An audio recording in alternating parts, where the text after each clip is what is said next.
What's going on, 49er faithful, 49er fan, 49er gang?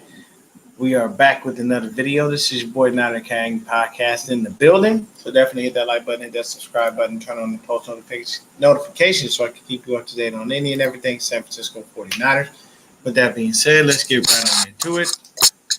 So we are back. This video is about the linebackers, not the defensive backs. We'll get to the defensive backs, but I got to bring in a defensive back for me to be able to do that. And I'm going to work on that. And once I get that, we'll talk about those guys, man.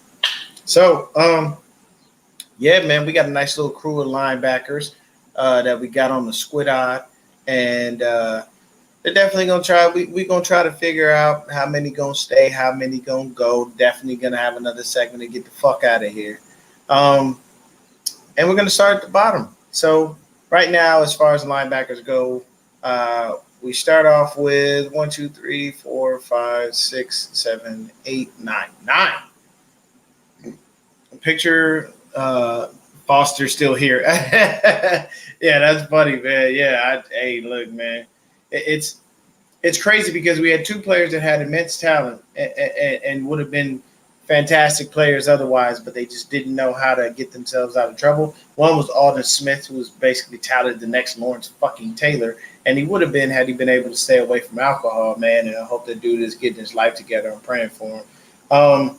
And the other guy was Reuben Foster. Reuben Foster had a lot of potential, but he didn't know how to get his head out of his ass with that girl, man. He was messing with that broad, and she was tearing his shit up, man. You know, she was destroying his future. So, yeah, it's very unfortunate we lost Reuben Foster, but you know, and I don't even think he's in the NFL anymore. I think he was with Washington, and we don't know what the hell they're gonna be called no more because they were called the Redskins. That was racist, so they changed it to the Washington football team. Then they changed it to the Commanders. Then they find out now that somebody has already, in some way, shape, or form, patented, owned something that has to do with the Commanders in Washington. So now they have to basically go ahead and change their name again. So with that being said, that's very unfortunate, but kind of is what it is, man. So these are the ups and downs that you go through.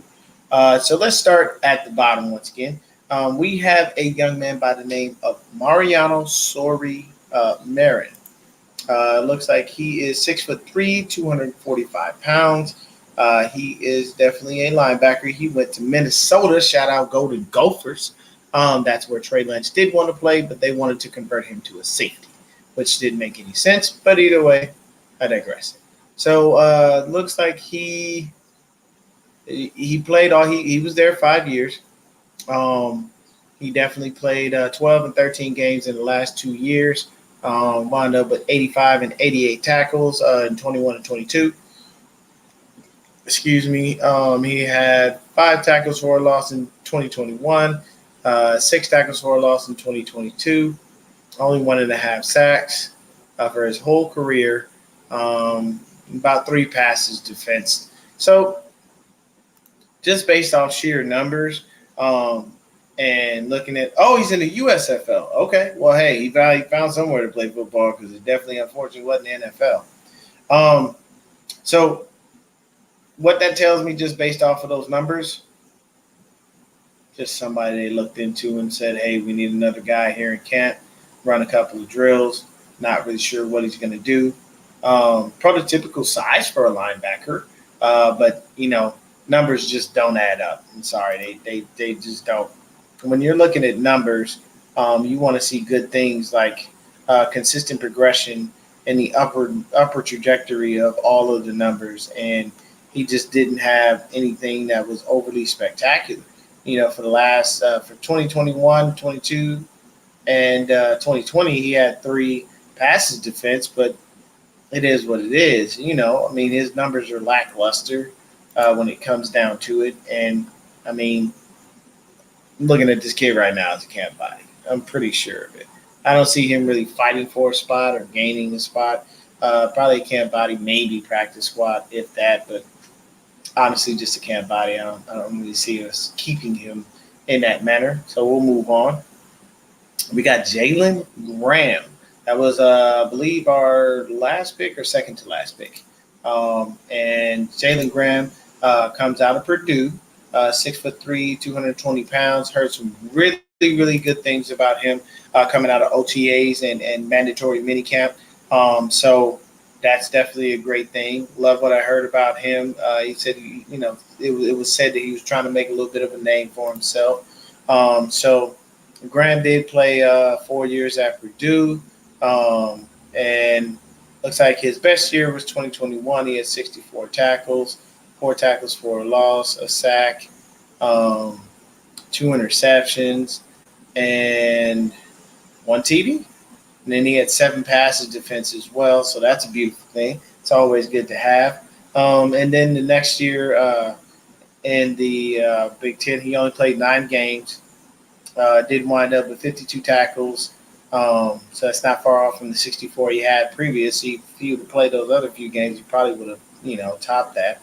But as far as that goes, he did have 1 interception last year and 5 passes defense and 1 forced fumble. So not too bad. A lot of people like Jalen Graham for what he did and what he's been doing as far as training camp goes. Sorry about that. Gotta have something to drink. So I like what Jalen Graham brings to the table. Fresh new face, possibly has a outside shot at making the squad. He was drafted, so that does kind of give you a better sense. And people, when I say that he was drafted, so it gives him a better opportunity, it truthfully does. Because if you think about it, and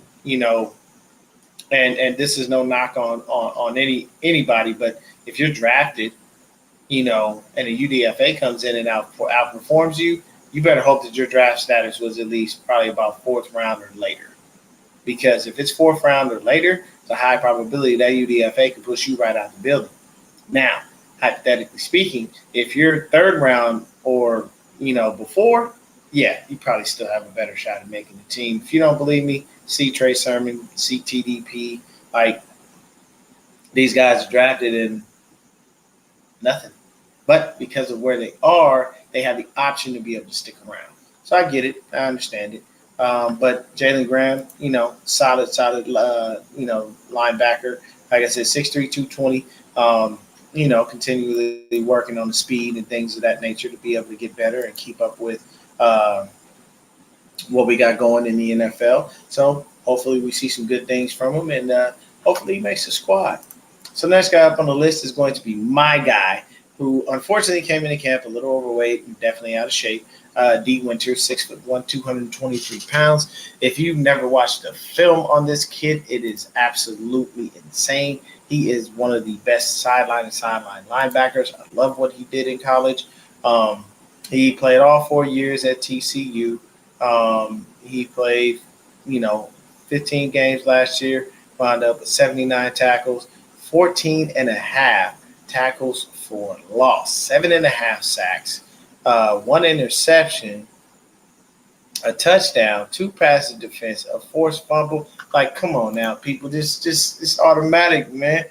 I just need him to come back in. I need him to come into camp in shape, because they said he wasn't in shape, and they gave him like these flowers a little bit here and there, small little nuggets from the writers and whatnot. But there was more said about Graham, and Graham was picked later than him. Winters was picked ahead of Graham, I believe, in the 5th or 6th round. So my thing is, I love what I saw from D. Winters. I just need him to put that on the field and make sure that he does that so he can make the squad, because I love what I'm seeing from him. Like, those numbers I just read to you are stellar numbers for a guy coming out of college, and that being his final year. Yes, that is beautiful. I love every second of it. So I want him to be able to come in here and do the exact same thing. Just get out there and ball, man. But come into camp with your body ready to be able to battle and fight, because you've got competition at that linebacker spot. Is not going to be a walk in the park to be able to make it. So those are the numbers for D. Winters. Love what he was doing in college. And, I mean, like I said, 14 and a half tackles for a loss, 7.5 sacks. Like, that's just lovely. That's just flat out fantastic. And every year while he played, his numbers consistently went up as far as his tackles. And then his tackles for a loss kind of spiked with that 14 and a half, and his sacks did too. They just skyrocketed. So he played in the Big 12, which is definitely a very competitive division, and in college football, along with the fact that they allow you're playing against talent that possibly could go to the NFL. So it's not like he was in a smaller division somewhere like, like a WAC or a Mountain West or something like that, where you don't have like super, super high levels of competition because a lot of the high competition won't go there just due to the fact that they want to go to the schools that have all of the, shiny new things and, best facilities, stuff like that, which is understandable. I ain't gonna knock nobody for that. But yes, I do love what D Winters brings, and I hope that this young man is able to continue to get on an upward trajectory and bring it home for us, man. Bring it home. So the next guy that we have on the list is Curtis Robinson. People, I don't know why the fuck this dude is here. I don't know what he's supposed to be doing. I don't know what he's supposed to contribute. Curtis Robinson is nobody, man. There ain't nothing going on with this dude. Like I don't understand it. And I'm trying to, but I can't. I know nothing of Curtis Robinson. I don't care where he came from. He is null and void to me. I have no aspirations of spending a lot of time on talking about him, but I can tell you this: I don't care. There's nothing about him that says, man, you got to go look at this dude and figure him out. He's done it. No, he just showed up out of nowhere, honestly, on the squad, and everybody was like, who the fuck is this guy? So, do I really care about Curtis Robinson? No. I'm not going to spend a lot of time on him.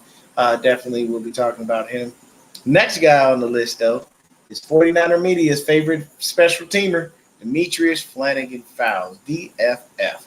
Now, when I talk about DFF, man, he played all 17 games. DFF is a career special teamer. Him being on the actual field, contributing down in and down out is probably something that's never going to happen. And the reason being is just he's not good enough. He can't get on the field. He can't crack that starting lineup. And even when they did have the opportunity to go ahead and put him in garbage time, they didn't put him in. They put in Oren Burks. So that just tells you what they think of the guy, man. He's a career special teamer. He had 22 tackles last year. He had 1 sack. That's literally it. Like, his numbers are hella pedestrian. So I don't know, man. He could be on the outside looking in. You can endear yourself to the special teams coach all you want, but at the end of the day, you still have to make sure that you're endearing yourself to that linebackers coach so you have another person fighting for you outside of the special teams coach to keep you here. Because what they can do is say, hey, we can cut and trim the roster in different ways. Then if you don't make yourself a standout or say something with your play, you're going to become nothing. And you'll just be an afterthought. And they'll look and go, well, we can just get another body to put out on the field for special teams. Don't have to have him. And 22 tackles, it's all right. For a special teamer, I guess it's probably a good season. I don't know. But, we'll see what happens with him. Now, this guy, next up, Marcelino McCrary-Ball. So I'm very intrigued by McCrary-Ball. I do hope that he makes the squad. He has been hanging out with us for the past few years, just kind of chilling on the practice squad, learning, seeing things. And I've heard some good things about him out of OTAs and minicamp. So I do expect him to step up and show us something and show us how he's going to be able to make this stuff work. You know what I mean? I honestly believe that McCrary-Ball will get his shot to be able to try to be that third linebacker on the field when they do have that third linebacker on the field, because we typically run with just 2 because we run a lot of nickel. And then at the same time, the 2 that we run with are just stellar. We'll get to them in a second. But I hope for McCrary-Ball to come out there and make some plays and do some things. I wouldn't mind seeing him, on special teams along with Danny Gray, try to be that gunner and get down there and knock some dudes out. I don't really think that special teams is going to have a lot this year outside of the punt returns, because the kickoff, I think, has been moved. So they're saying that it's for safety purposes. But at this point, you might as well just eliminate the kickoff, because you're moving it. You keep moving it forward and forward and forward and more forward. You're never going to be able to have any returns because people just keep kicking it out of the end zone. It's too easy. But either way, I do hope that he makes it. So now we got Oren Burks. Burks was brought in off of Green Bay, I think last year, just to be able to be a special teams guy. And that's what we needed him for, because we were once again trying to bolster our special teams, trying to make sure that they look good and that we look better on that. Yeah, the kickoff is now. Yeah, it's almost like you want to just run directly to the sideline after the kickoff, unless you get that random gust of wind that's going to knock the ball back and make it go into play. It's going to be really hard to be able to try to do that. But Burks was brought in. He definitely was a special teamer. Played all 17 games. He had 38 tackles. He had half a sack. Um, he had that one TFL. He had one pass defense, and that's really it. So when you look at Oren Burks, he's just another guy. His stats weren't much more impressive than Flanagan fouls. So, when you look at these guys, you just understand their role. It's nice that they kind of put him on the field, ahead of DFF because they had a little more faith in him that he could do the things he needs to do and run. If Fred ever went down, I did see that they went to Oren before they went to anyone else. So hopefully we'll figure out what happens with that. But Burks, career special teamer, you know what I'm saying? I mean, if he makes a squad, it's strictly solely based on that. It's not his linebacker play because it's not what we're looking into. So moving on rapidly, we're going to jump over to the man, big play Dre Greenlaw. Greenlaw is here, and he was second on the team in total tackles. He had 127. It's only 3 less than Fred Warner. So he had 127 tackles, 3 tackles for a loss, 6 passes defense, 1 interception, 2 forced fumbles, and 2 fumble recoveries. So I like what I see from Dre Greenlaw. I expect him to come out and have another stellar year. I expect him to come out and assert himself alongside Fred and, continually remind people why he wound up getting paid and getting the contract that he did, because he did earn himself a contract while he was on the field. And it's just smarter because, to be honest with you, you want to make sure you pay the players a little earlier, sooner rather than later. The reason being is because if you pay them sooner, it costs you less. Now, if they do something that winds up warranting them being able to renegotiate that contract, that's fine, but the money's already set up. So you're only kind of adding to it or just saying, hey, we're throwing this incentive, that incentive, whatever you're doing, you have a base to start from already. So it makes your life that much easier when it comes down to, restructuring or adding in, a couple extra bucks and whatnot. So it's not that bad, but I expect Dre Greenlaw to be out there balling, man. I expect him to ball and keep on doing what he's supposed to do. I don't expect anything less. I expect him to be that same sideline to sideline, big play Dre that he always has been. And, nothing less. And then we got numero uno. We got the best of the best. We have the number one, middle linebacker in football, Fred Warner, All-Pro Fred. He is here once again, 130 tackles, 2 sacks, 3 tackles for a loss, 10 passes defense, 1 interception, and a forced fumble. So good numbers from him. You know what I'm saying? I mean, that's what you want. You want more than 100 tackles in a year from your top linebacker. And all the other things are truthfully a bonus. I think honestly we'll see a little more exotic blitzes when it comes to Steve Wilkes and what he brings to the table. So I actually like that. I feel like he's going to be the best when it comes to that, as far as that stuff is concerned.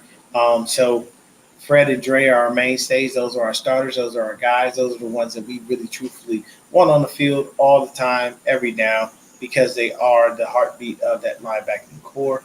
And I know we lost Aziz. I think he went to Houston or Tennessee. No, he went to Tennessee. So shout out to Aziz over there.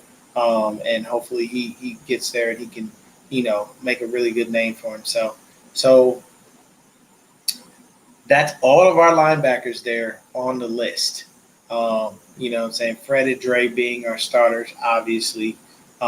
He said, did you see Tre's new car? Looks like it can hold a few sets of crutches and a nice scooter and a few strippers. No, I have not seen Trey Lance's new car, but now you got me curious. Let me see if I can look it up and bring it over here. Give me just a sec, man. Let's see what he's got. All right. I'm going to go to images here on Google and see if there's anything that he has. All right. Okay. So it looks like, I guess he bought This it says Stance the Bentley Bentayaga. So it's a Bentley car. He went ahead and bought that one, which is cool. I mean, hey, you know what? If that's what he bought, by all means, man. If you got the bread to go ahead and cop one of them joints, by all means, man, spend your money how you want to spend your money. Just make sure you invest a little bit of it because California is treacherous, man, and it costs a lot of money to live there. So, what I will say is, and if I'm trading last right now, honestly, since I don't have a family, I don't have kids, I don't have any, I live in a fucking apartment. And my apartment's paid for like 3 fucking years. Like, that's how you do it. That's the smart thing. Oh, black and gold? Okay, that ain't bad. That's sweet. So, you learn how to stretch your money, you learn how to figure things out, you budget your money properly due to the fact that you'll have, a situation of making sure that these are the right decisions for you. And you learn all that from your parents. They teach you how to walk, talk, eat, sleep, shit, piss, all of that. And they show you exactly what you need to do as far as finances, and they're your base. And then as you get older, you'll see other things. And, when you go get into certain levels of money, financial advisor, variety of different things. But in today's NFL, you have so many different outlets for you to be able to not go broke. So you just want to be able to learn how to do that and be smart about it. But yeah, so this part right here is definitely get the fuck out of here moments. So very simply, we'll name the names. We'll see whether they're staying or whether they're going. Mariano, sorry, Marin, sorry, get the fuck out of here. Most likely a camp body, probably will be cut. Jalen Graham, question mark. I don't know. I don't fucking know. And that kills me because he made some good noise in training camp. And he was a dude that we drafted, so he may be around for a bit, but I truthfully don't know. Next up, D Winters. Once again, if he doesn't get himself in shape, he doesn't come into training camp ready to go and looking like he should and moving the way that he did while he was in college and showing us all the reason why we fell in love with the draft pick because of the stuff we saw on tape, then he could be on the outs. But for right now, I'm going to leave him as an I don't know. I won't say he's going to get cut. Curtis Robinson, get the fuck out of here. I don't know who you are. Don't care who you are. You're not going to make no impact on this fucking squad. And to be honest with you, DFFs, you've been tagging along on special teams all these years, never made an impact, never cracked the actual starting lineup in any way. Get the fuck out of here. I know media is going to be mad at me for that one. But yeah, Curtis Robinson, Demetrius Flanagan fouls, and Mariano Marin, y'all got to go, man. Y'all got to go. To be honest with you, when you look at the way that the linebackers are set up, Fred and Dre are 1 and 2 automatically off rip. There is no questioning that, no ifs, ands, or buts, no guess. The third guy is the guy that you're trying to figure out. And plus, I still have technically 4 other dudes that need to make this squad, and I don't know who will or who won't. Because, like I said, D Winters and Jalen Graham are question marks at this point. Because Oren Burks and Marcelino McCrary Ball both have been here, have a knowledge of the system, and it's easier for them to be able to make the squad. Now, I'm not saying we can't stash Winters or Graham on the practice squad, but the thing is, if we do, we got to be real mindful of them being snatched up off of waivers. Why? Strictly based on the fact that somebody might see the reports that we've been giving out. If you don't think that other teams read the reports of what's going on or they don't know what's going on in different buildings, excuse me, you must be out of your mind. Strictly based on the fact that that's what most of these teams do. They watch other teams' squads so they can pull dudes that they need for positions of need. So it's like if I'm the 49ers, I'm going to watch the Chargers. I'm going to watch, I'm going to watch any of the teams, even in my division, to be able to bring these people in, kind of get a little insight on what they do, all kinds of stuff. But honestly, if I had to bet money on anything, I'd honestly say that I think that McCrary Ball is our third linebacker. I just have a feeling this kid is ready, and he's been waiting in the wings, just chomping at the bit to get that opportunity to get on the field, show everybody what he's got. I do believe that D Winters and Jalen Graham will not make this a walk in the park for him. I do believe that Oren Burks will probably definitely be there because he was the better special teamer out of all of them. And that's just my outlook on things. So I think, honestly, it would be Fred, Dre, and Marcelino. Or possibly if one of these dudes can make themselves enough noise to be able to jump into that spot. It could be D Winters or Jalen Graham. So right now I got us keeping 5 linebackers. We are going to keep Fred, Dre, Oren Burks, Marcelino McCurry Ball, D Winters, and Jalen Graham. So I'm sorry, that's 6. That's 6 linebackers that we'll keep. We'll cut 3 of them. Honestly, we don't keep 6 linebackers. We probably keep about 4, maybe 5, if that. So honestly, it's probably going to be those first 4. It'll most likely be Fred, Dre, Oren Burks, and Marcelino, unless, like I said, D Winters or Jalen Graham just makes so much noise that they can't be ignored. But once again, I could see those guys probably getting stashed on the practice squad. But other than that, that's all I got for the linebackers. I don't have to talk much about them because we already know who Dre is. We already know what Fred does and how he moves. So there's not really much to say. Every 49er fan that watches knows and understands those dudes.